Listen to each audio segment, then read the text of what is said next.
नमस्कार, आप देख रहे हैं मुकाबला। आपके साथ मैं हूं प्राची पाराशर। देश में संसाधन सीमित हैं, नौकरियां सीमित हैं, प्राकृतिक संपदा सीमित है, लेकिन आबादी रॉकेट की रफ्तार से बढ़ती जा रही है। अंदेशा है कि आबादी के मामले में भारत जल्द चीन से आगे निकल जाएगा और पॉपुलेशन में दुनिया में टॉप पर पहुंच जाएगा। देश के सामने जितनी बड़ी समस्या जनसंख्या की है, उतनी ही बड़ी समस्या जनसंख्या असंतुलन की भी है। हमारे यहां यूनिटी इन डाइवर्सिटी की बात तो होती है कि सीमा से सटे कई इलाकों में डेमोग्राफी में देखते देखते जमीन आसमान का अंतर आ गया है।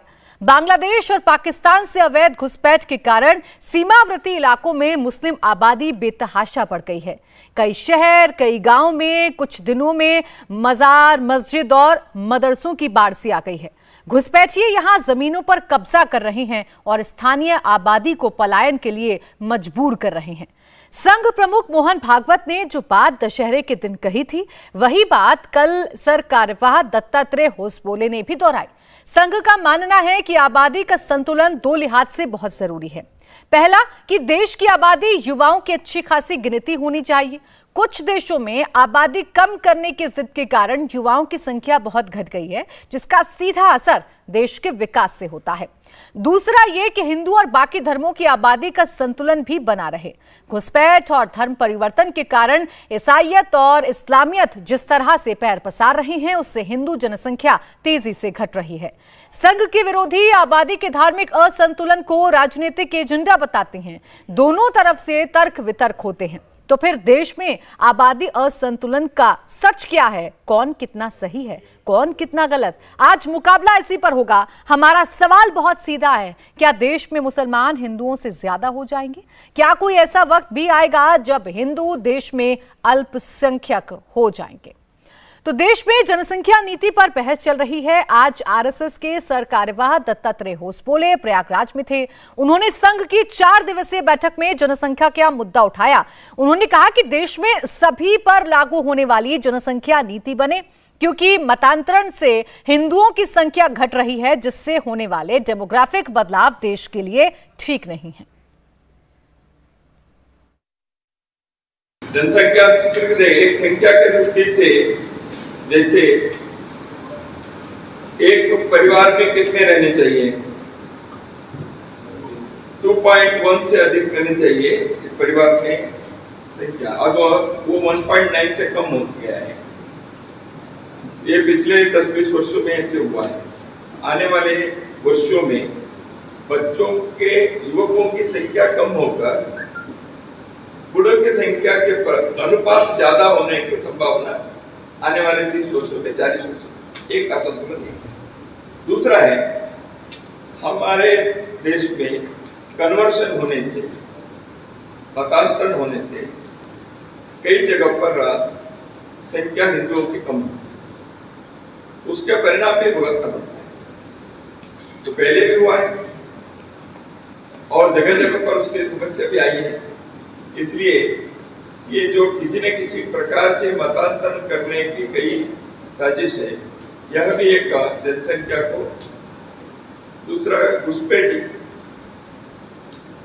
बांग्लादेश के बांग्लादेश से उत्तर बिहार के राज्यों में आप पूर्णिया, कटिहार वगैरह देखेंगे या नॉर्थ ईस्ट में देखेंगे, ये इसी के लिए आंदोलन भी हुआ था वहाँ। तो इन कारणों से वहाँ के सामाजिक आर्थिक दृष्टि से तनाव पैदा होते हैं। तो ये तीनों कारण है जनसंख्या का असंतुलन के जवाब के।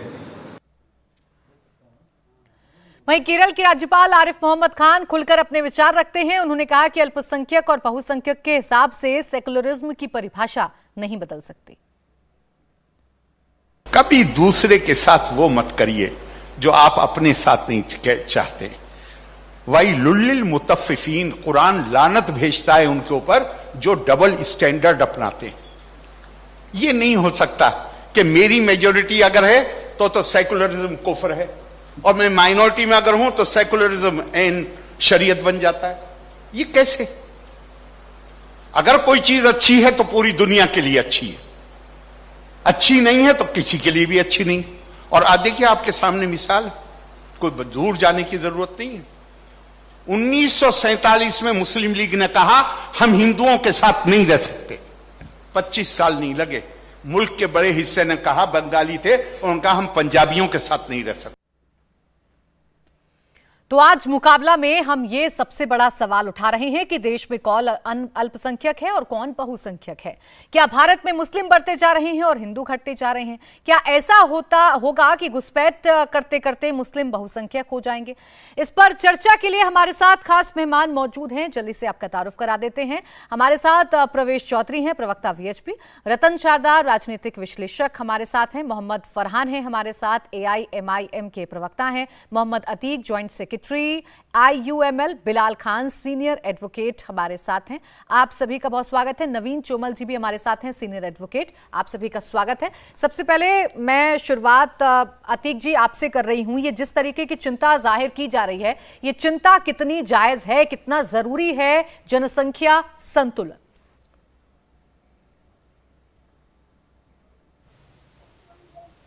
वो ये कि आरएसएस कौन होती है।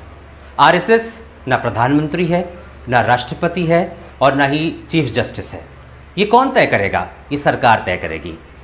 हमेशा से ये होता रहता है कि आरएसएस के लोग मुसलमानों को सलाह देते हैं, बच्चे कम पैदा करिए, बताइए कि आतंकवाद पे अपना जो है नज़रिया जो है करिए, साफ करिए। अरे आरएसएस है कौन? किस खेत की मूली है आरएसएस? आरएसएस अथॉरिटी नहीं है। और दूसरे आरएसएस के लोग पहले ये बताएं कि हिंदू कितने बच्चे पैदा करेंगे और मुसलमान कितने बच्चे पैदा करेंगे, पहले वो ये बता दें। देखिए आरएसएस कह रही है कि जनसंख्या का बड़ा घोर जो है हमारे यहां संकट पैदा हो गया है। मैं आपको बताऊं, 2005 में 18 नवंबर को सुदर्शन साहब ने क्या कहा था कि हिंदू जो हैं 3 बच्चे से कम पैदा ना करें और 1 बच्चा और 2 बच्चे के ट्रैप में ना फंसें। इसको ट्रैप कहा है, जो कि हमारी सरकार कहती ना 1 बच्चा या 2 बच्चे पैदा करिए, उसको सुदर्शन साहब ने ट्रैप कहा था। दूसरे आज जो होश बोले साहब बोल रहे हैं, दत्तात्रेय होश बोले, उन्होंने 27 अक्टूबर 2013 में कोच्चि की एग्जीक्यूटिव मीटिंग में यही बात कही थी कि हिंदुओं को ज्यादा से ज्यादा बच्चे पैदा करने चाहिए, नहीं तो 3 बच्चे तो पैदा ही करने चाहिए। हमारे लिए कानून कुछ और, आरएसएस का अपने लिए कानून कुछ और। कैसे जनसंख्या संतुलन होगा? ये फरेब मत दीजिए, ये फरेब मत दीजिए। हम आपके इस फरेब में नहीं आने वाले। आप कोई मालिक नहीं हिंदुस्तान के जो आप बताएंगे कि कोई कितने बच्चे पैदा करेगा और कितने बच्चे। आप अपनी हैसियत अपने दायरे के अंदर रहिए, हम अपनी हैसियत अपने दायरे में रहते हैं। हम किसी को सलाह नहीं दे रहे हैं, हम किसी हिंदू को सलाह नहीं दे रहे हैं। एक मिनट मोहम्मद अतीक जी, मैं आपकी जानकारी थोड़ी दुरुस्त कर दूं। यहां पर चर्चा जो मैंने बुलाई है या फिर जो आरएसएस के सम्मेलन में कहा गया है, बच्चे पैदा करने को लेकर यहां पर चर्चा नहीं है। यहां हिंदू मुस्लिम कितने बच्चे पैदा करेंगे, कितने बच्चे पैदा नहीं करेंगे, इस बात को लेकर चर्चा नहीं है। बात जनसंख्या असंतुलन को लेकर खड़ी हुई और उसके जो फैक्टर्स सामने आए, जो फैक्टर्स बताए गए या जो चर्चा में आए, वो फैक्टर से घुसपैठ होना, वो फैक्टर से धर्मांतरण होना, वो फैक्टर है पलायन कर जाना। इस बात को लेकर चर्चा है अतीक जी। तो यही मैं पूछ रही हूँ कि कितना जायज है और कितना नाजायज है। बात नहीं है तो सुनिए प्राची जी, अगर हिंदू और मुसलमानों की बात नहीं है तो होश बोले दत्तात्रेय का आपने बात को कोट क्यों किया यहां पर कि हिंदू जो है अल्पसंख्यक हो जाएंगे, मुसलमान जो है बहुसंख्यक हो जाएंगे। अरे हिंदू और मुसलमान की बात करती है आरएसएस, हिंदू और मुसलमानों के ही मुद्दों को उठाती है हमेशा आरएसएस। हमसे कहती है सफाई देने के लिए, हम कोई सफाई देने वाले नहीं है। हमें किसी के ना सर्टिफिकेट हमें किसी को देना है और ना ही हम किसी का सर्टिफिकेट लेंगे। कोई सर्टिफिकेट मांग भी नहीं रहा मोहम्मद अतीक। जब एक जनसंख्या नियंत्रण पर कानून लाने की बात होती है तो समर्थन नहीं मिलता है, फिर आप समर्थन कर दीजिए। हिंदू हो, मुसलमान हो या किसी भी धर्म का शख्स हो, उस पर लागू होगा ये कानून। बोल दीजिए आप समर्थन करते हैं, आना चाहिए कानून, सख्ती से लागू होना चाहिए। 2 बच्चे, सुनिए प्राची जी, अगर प्राची जी सुनिए, अगर सरकार 2 बच्चे का कानून लाती है तो सुदर्शन साहब तो उसको ट्रैप कह के गए हैं ना, उसको तो ट्रैप कह के गए हैं ना। सुनिए सर, आप तो उनको मानते नहीं है। आप जब उनको नहीं मानते, उनकी बातों पर आप कह रहे हैं कि वो होते कौन है इस देश में ऐसी बातें करने वाले, तो आप सरकार की तो मानेंगे ना। तो आप समर्थन कर दीजिए कि भाई अगर कोई कानून आएगा तो हम उसका पालन करेंगे, सख्ती से पालन करवाया जाएगा उसका।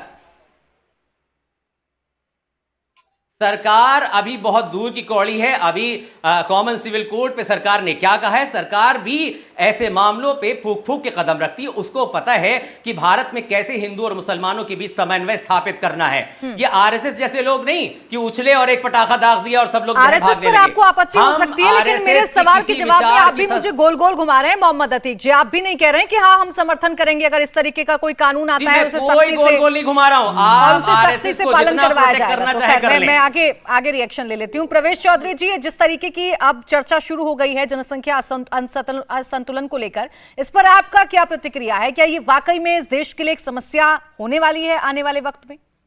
देखिए, देखने में तो यही आता है कि जिस हिस्से में हिंदू कम हुआ वो हिस्सा इस देश से अलग हुआ।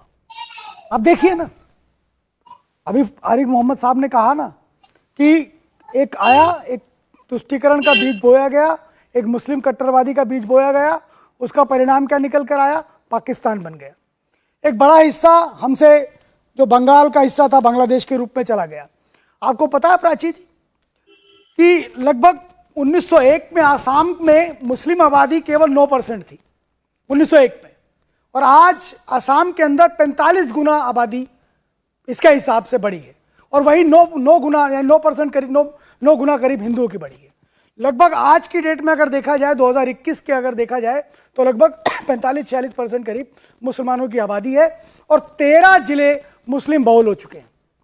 ठीक है, और उन जिलों के अंदर किस प्रकार से चीजें चल रही हैं वो आपसे सब कोई जानता है। झारखंड के अंदर जहां मुस्लिम आबादी बढ़ी, वहां पर रविवार की जगह पर शुक्रवार की छुट्टी होने लगी, रविवार की जगह शुक्रवार छुट्टी कर दी गई।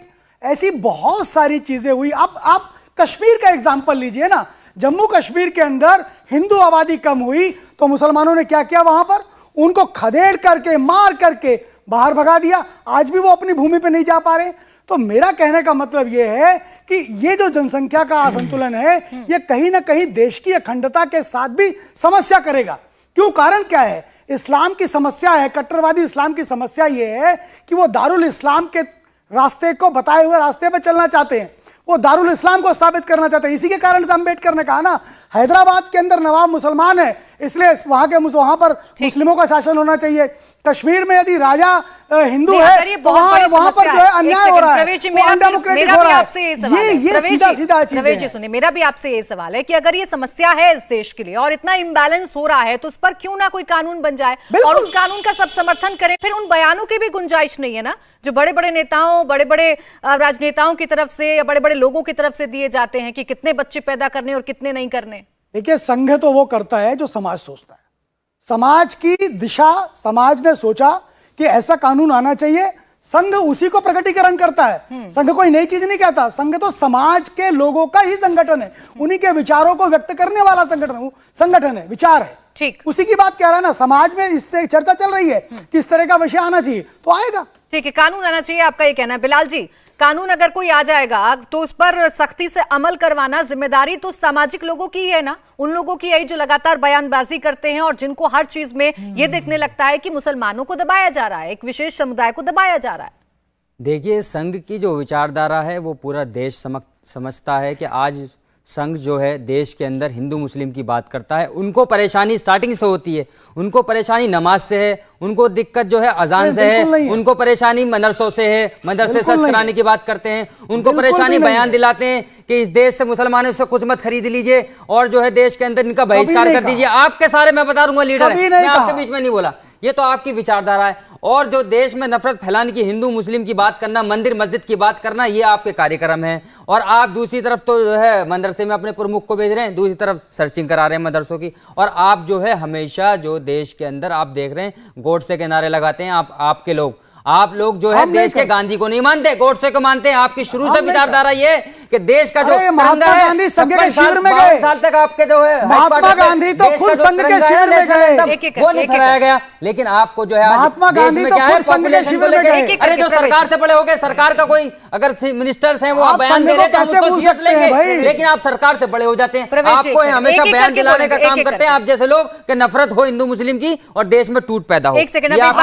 मुसलमान है इसलिए हिंदू मुस्लिम करने का आपका कार्यक्रम है। देश के अंदर सेंसस 11 साल पहले हुआ था, 2011 फरवरी के अंदर सेंसस हुआ था, उसके अंदर जो सुनिए मैं बता दूं, जो मुस्लिम की संख्या है वो अभी भी इतनी है, इतनी जनसंख्या बड़ी नहीं है। जो हमारे हिंदू भाइयों की वो भी है, लेकिन आपका जो है कि देश के अंदर जनसंख्या, अरे आप सुनिए आप जो बच्चे पैदा करने की बात करते हैं ना, हमने जाके नहीं पैदा- कहा, देखिए, हम नहीं कह रहे। प्रधानमंत्री चलिए देश सर, के एक-एक उनके करके कितने बात भाई- करेंगे। नहीं कह रहे। प्रवेश चौधरी जी, कितने भाई, प्रवेश मैं गिना चौधरी जी, दूंगा, एक-एक आप करके- नहीं कह रहे। एक-एक करके मैं बना- बोलिए, एक-एक करके करके बोलिए, बात वरना करिए आप। चर्चा से कोई बात निकल कर नहीं आएगी। लेकिन बिलाल जी, आपने जो एक पॉइंट उठाया, एक तरफ आप कह रहे हैं कि मदरसों की सर्चिंग कराते हैं, एक तरफ आप कह रहे हैं आरएसएस कोई नहीं होती है।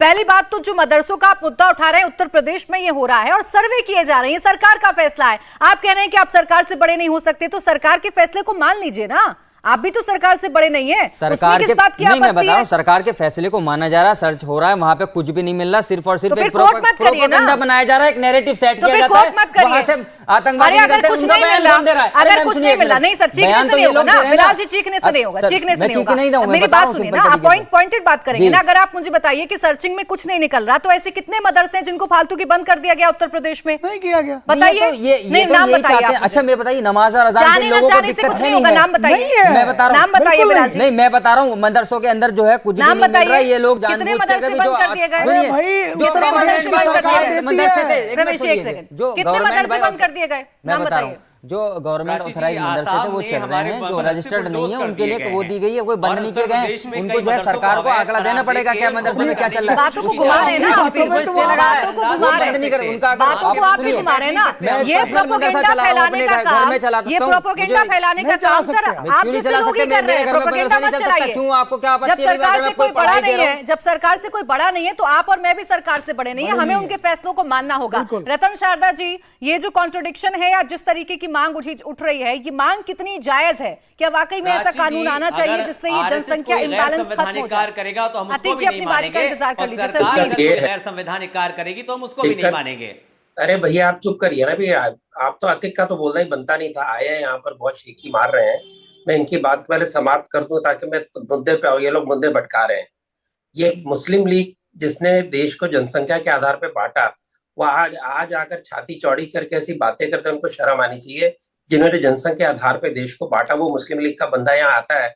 और आपको जानकर खुशी होगी आतिक जी कि आरएसएस के ऊपर सबसे पहले बैन लगाने की मांग की थी मुस्लिम लीग ने, और बैन लगने का सबसे पहले जश्न मनाया था मुस्लिम लीग के पेपर द डॉन ने।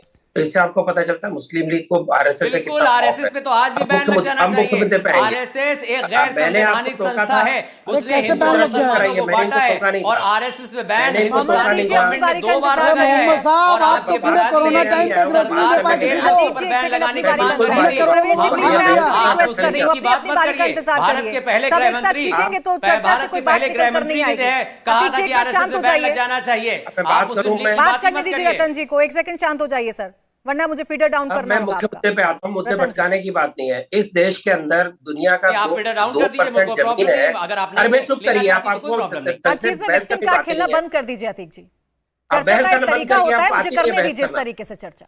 मैं तर्क की बात रतन कर रहा शारदा हूँ।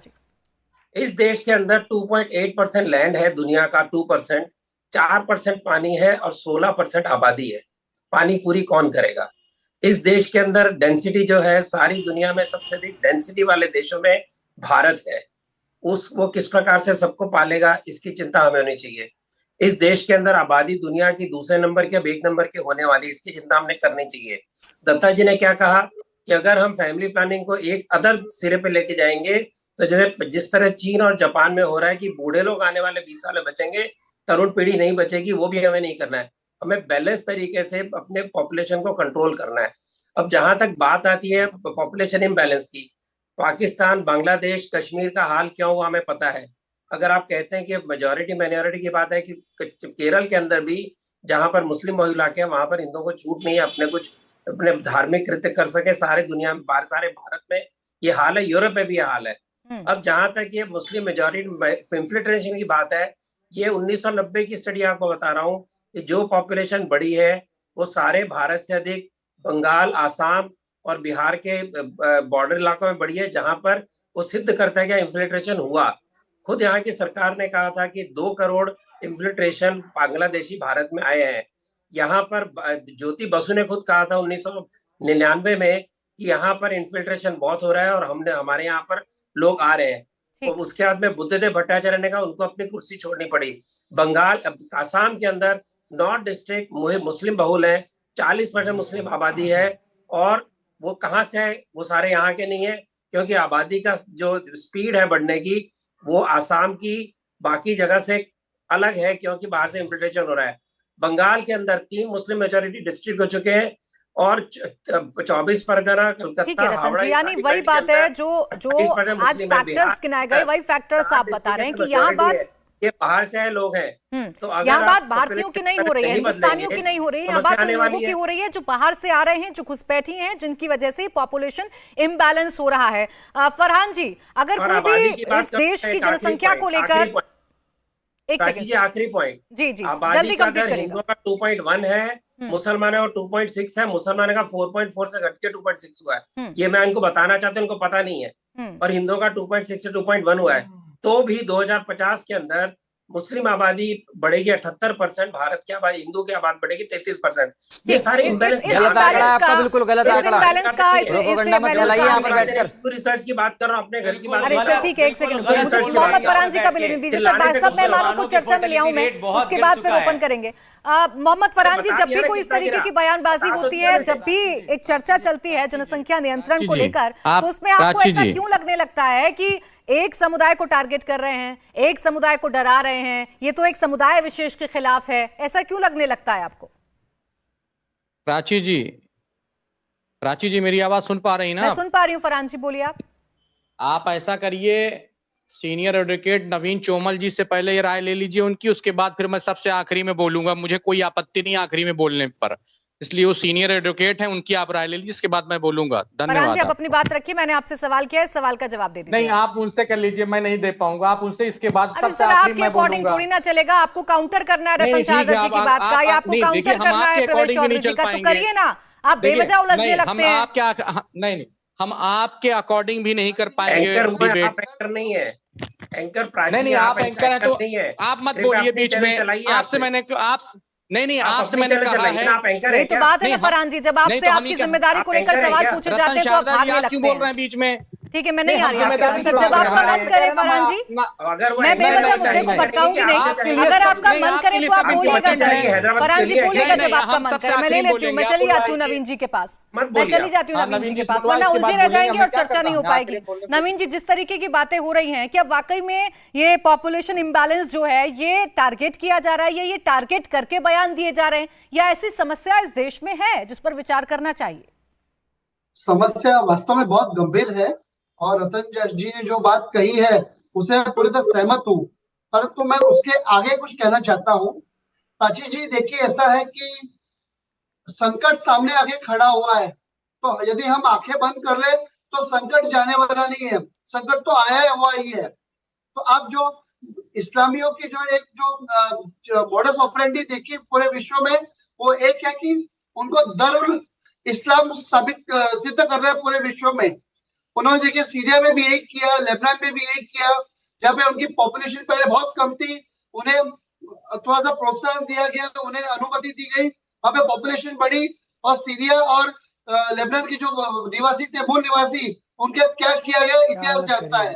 भारत में भी यही हुआ है, पाकिस्तान में भी जो जहाँ पे उनकी संख्या ज्यादा थी उन्होंने कत्लेआम किया है, बंगाल में भी यही किया है कत्लेआम, कश्मीर में भी 1990 में उन्होंने कत्लेआम भी किया है, और केरल में भी आज वही कर रहे हैं।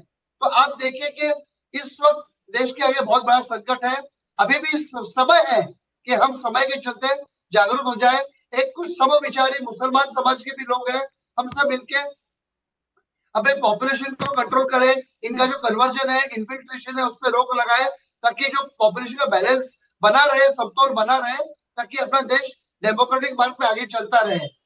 ठीक है नवीन जी, यानी ये कानून होना चाहिए, सबके लिए कानून होना चाहिए, इसमें धर्म को देखना गलत है।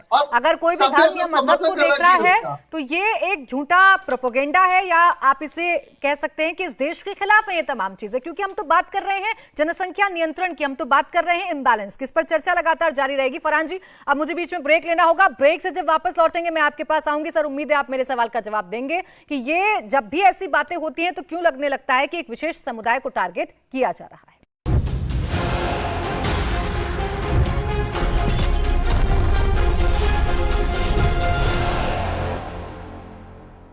स्वागत है आपका, मुकाबला देख रहे हैं आप, ये बहस लगातार जारी है। फरहान जी, आपके पास आ रही हूं, अब तो इस बात का जवाब दे दीजिए सर, क्यों लगने लगता है आपको कि एक समुदाय विशेष को टारगेट किया जा रहा है?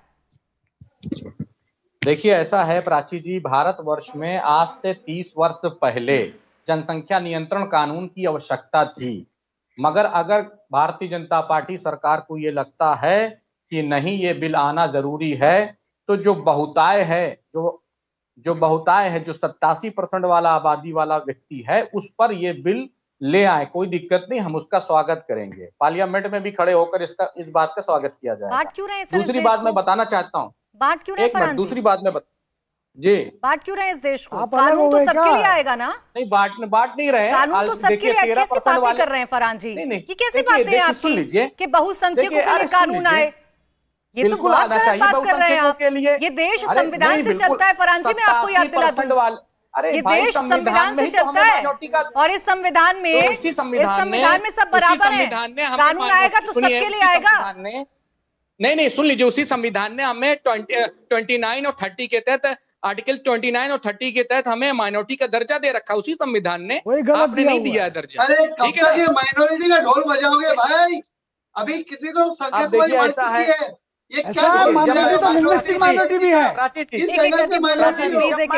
नवीन जी 1 मिनट रुक जाइए, फरहान जी को बात कंप्लीट करने दीजिए। फरहान जी देखिए, जब बोल रहे थे ये लोग इतना धैर्यवान भी नहीं है, अपना धैर्य खो देते हैं। इनको मैंने कितने धैर्य से सुना और सबसे आखिरी में बोला, मैंने किसी के मामले में कोई टिप्पणी नहीं की। सर, अरे सब चुप हैं सर, कोई नहीं बोलेगा जी।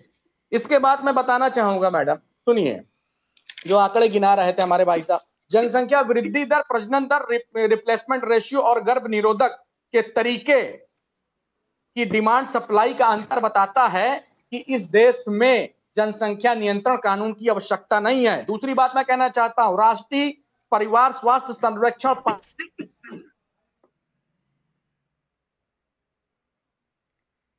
चलिए, संपर्क आपसे बीच में टूटा है, टेक्निकल खामी है। फरहान जी मैं लौटकर आपके पास आऊंगी, आप अपनी बात जरूर पूरी करिएगा।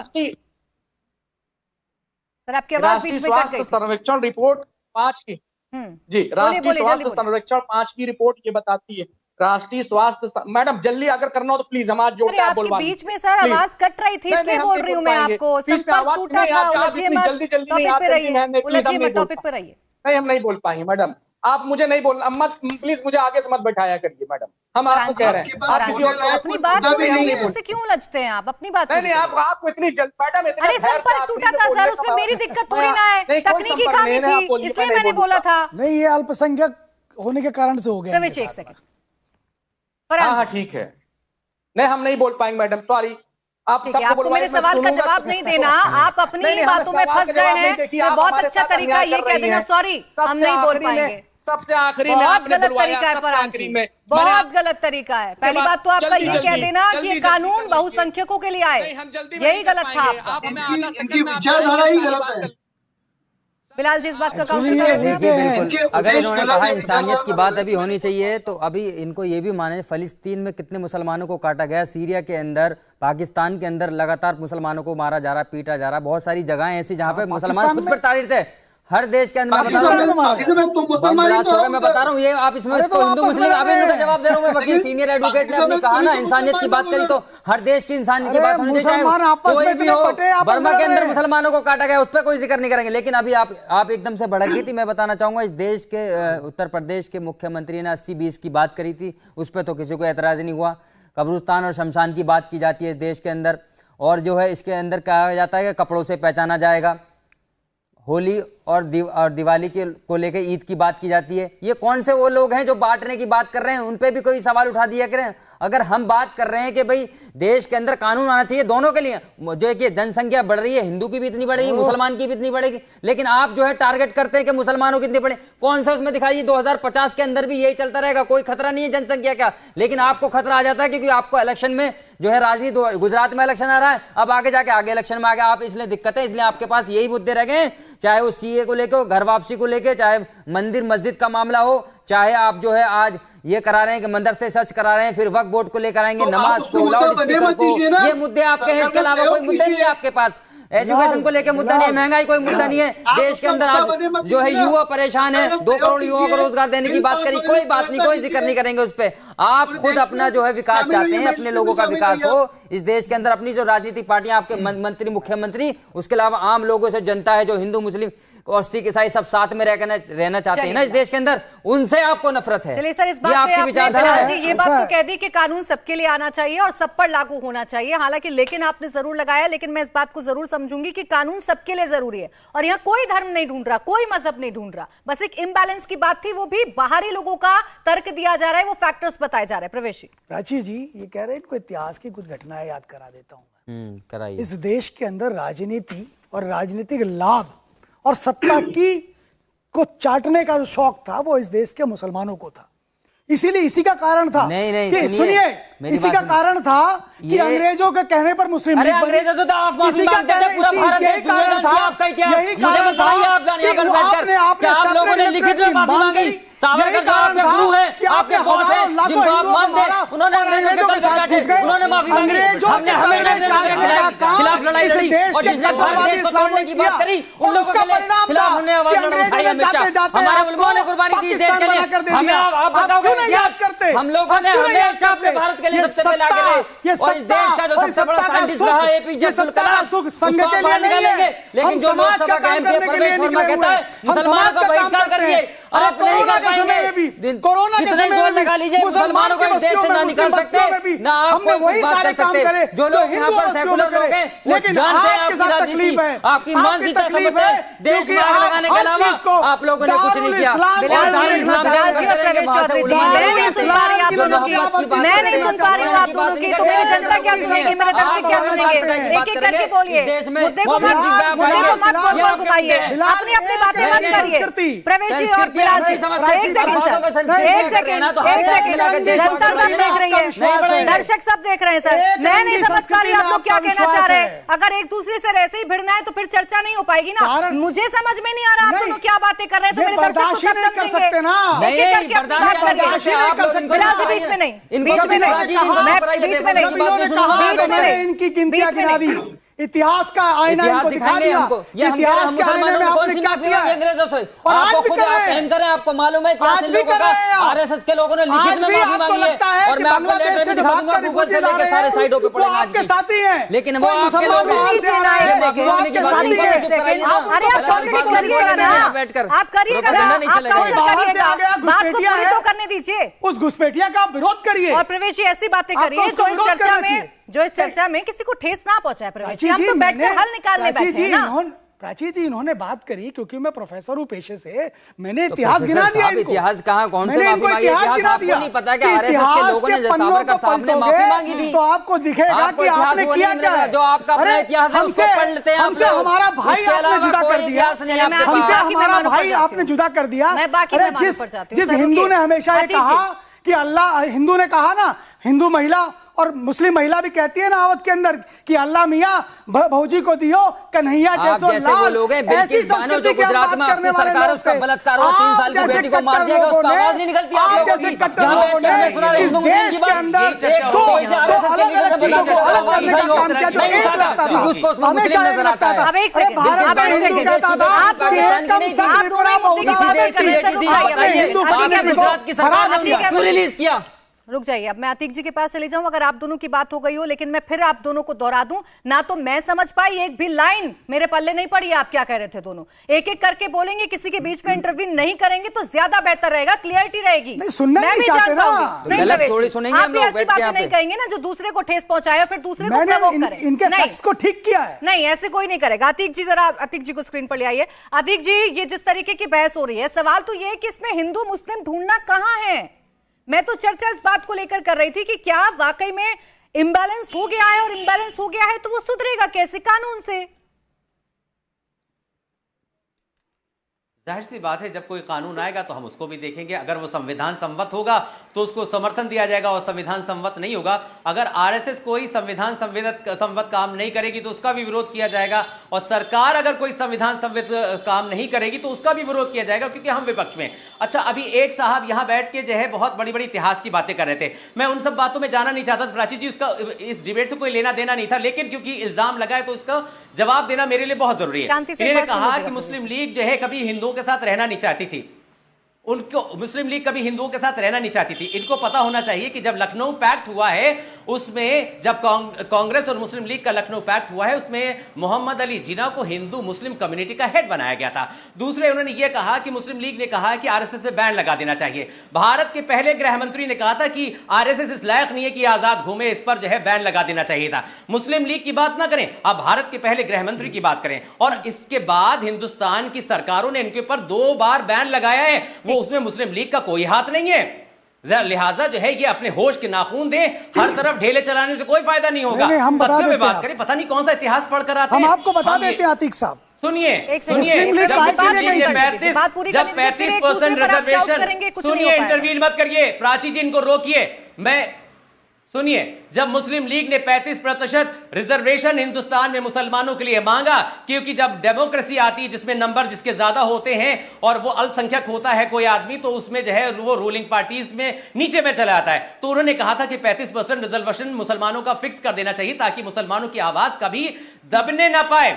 इसको कांग्रेस ने नहीं माना। पहले लखनऊ पैक्ट में हमसे वादा किया, उसके बाद मोतीलाल नेहरू ने एक रिपोर्ट जारी करी। नेहरू रिपोर्ट जो कि इंटरनेट पे पढ़ी हुई है, उसको पढ़ ली है। भी वो बात कही जो बिलाल जी कह रहे थे, हालांकि आपका ये कहना कि संविधान के दायरे में होगा तब हम मानेंगे, ये पॉइंट मेरा थोड़ा समझ से परे है कि संविधान से इतर क्या होता है और संविधान के दायरे में क्या होता है। इस पर मैं आपसे जरूर क्लियरिटी लूंगी। लेकिन रतन जी, आपकी बात का ही काउंटर मोहम्मद अतीक जी कर रहे थे। सवाल यही है, जो बेसिक सवाल जो इस पूरे चर्चा में मैं उठा रही हूँ, कि हर जगह धर्म देखना जरूरी है क्या? इस देश की भलाई की बात कर रहे हैं ना हम, जनसंख्या नियंत्रण जरूरी इस देश के लिए।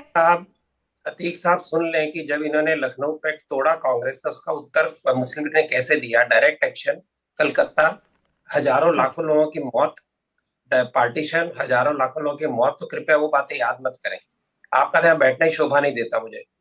बड़ी बात है कि जो भी बिल की बात हो रही है पॉपुलेशन कंट्रोल की, मैं अच्छी तरह से जानता हूं, मैं जिम्मेदारी से वो बात नहीं करना चाहता था, आपने शुरू कर दी इसलिए मैंने जवाब दिया। पैक्ट का तो करिए, जो भी पॉपुलेशन कंट्रोल की बात हो रही है, पॉलिसी की बात हो रही है, आरएसएस ने शुरू के लिए से कहा है कि सारी पॉलिसी सभी के लिए एक समान हो। मुझे ये बताएं कि भाजपा के शासन में कोई ऐसा कानून आया जो माइनॉरिटी के विरुद्ध आया? आपने सीए के नाम पे नाटक किया, उसमें भारत की माइनॉरिटी का कोई हाथ नहीं था, आपने सारे भारत को जलाया उस नाम पर। आप लोग गलत कानून कोई यहाँ भारत में आज तक बना नहीं, किसी माइनॉरिटी के विरुद्ध बना नहीं। ना आरएसएस ने कहा कि मुसलमानों के लिए कानून बनाओ, आरएसएस ने कहा सबके लिए कानून बनाओ। आप कानून से ऊपर है क्या? क्या आप संविधान के दायरे से ऊपर है क्या? बीजेपी ने जितना माइनॉरिटी के लिए इंस्टीट्यूशन खड़े किए, जितने पैसे दिए, उतने आज तक किसी आपके सेक्युलर गवर्नमेंट भी नहीं दिए। आपकी सेक्युलर गवर्नमेंट के अंदर मुसलमान सबसे बैकवर्ड कम्युनिटी रहा, चाहे बंगाल हो, चाहे कोई भी देश का हिस्सा हो, और ये आपकी सच्चर कमेटी कहती है सेक्युलर राज में था। आज अगर उन्नति हो रही है बीजेपी के राज में हो रही है, आपको फिर भी बीजेपी से दुश्मनी है। अगर वो कहते हैं कानून सबके लिए एक समान होना चाहिए, तब भी आपको बीजेपी से तकलीफ हो रही है। आप कानून से ऊपर नहीं है, आप संविधान से ऊपर नहीं है। जो देश का होगा, सबका होगा, आपका होगा। आपके लोगों को प्रिविलेज नहीं है। 14% आबादी 8 से 14% हो गया, खुद माइनॉरिटी बोलते हैं। 20 करोड़ आबादी जिसकी है वो खुद को माइनॉरिटी बोलता है। अरे जनाब, आरएसएस भी संविधान से ऊपर नहीं है, उसको भी हिंदू मुसलमानों को सलाह देने की जरूरत नहीं है। चर्चा पे रहेंगे, वरना मुद्दा भटक जाता है। और सिर्फ चीखना और एक दूसरे पर आरोप प्रत्यारोप करना, यही सुनाई देता है और यही मेरे दर्शक सुनते हैं। मतलब सिर्फ इतना है कि ये पता चल जाए कि एक राय बन रही है कि नहीं बन रही है इस देश में, देश की समस्या को लेकर। नवीन जी, ये कितनी बड़ी समस्या है और इसका हल क्या है फिर? देखिए, समस्या तो बहुत बड़ी है, जिसे पहले भी मैंने कहा था, और उसका हल यही है कि जो अपनी सरकार है, मजबूत सरकार है, और समविचारी मुसलमान समाज के लोग भी आगे आए और सब मिलके ये कानून का स्वागत करें और एक नए भारत की ओर आगे बढ़े। हम लोग की, हम सब हिंदू और मुसलमान मिलके पॉपुलेशन अपनी जो है कम करें, क्योंकि जितनी अपने नेचुरल रिसोर्सेज है देश के, वो पॉपुलेशन के लिए पर्याप्त नहीं है, कम पड़ रहे हैं। तो आज हमें अपने आगे वाले भविष्य का ख्याल रखना पड़ेगा। मुझे मेरे बेटे का ख्याल है तो अब्दुल को भी अपने बेटे का ख्याल रखना पड़ेगा, और हम सबको मिलके अपने पॉपुलेशन का नियंत्रण लाना पड़ेगा। बिल्कुल, जनसंख्या समस्या है, हिंदुओं के लिए, मुसलमान के लिए, ईसाई के लिए, सिख के लिए, सबके लिए समस्या है। और इस देश को एक साथ मिलकर इस कानून का स्वागत करना होगा, इस मुहिम का स्वागत करना होगा, तभी हालात सुधरेंगे। लेकिन आकर टेलीविजन पर डिनाई कर देना कि ये कोई समस्या ही नहीं है और इसमें हिंदू मुस्लिम ढूंढना, सवाल इस बात को लेकर था। बहरहाल, बहुत शुक्रिया आप सभी का हमारे साथ जुड़ने के लिए, इस चर्चा में शामिल होने के लिए। इंडिया टीवी हर वक्त हर जगह डाउनलोड करने के लिए सर्च करें India TV news Google play store या ऐप स्टोर पर।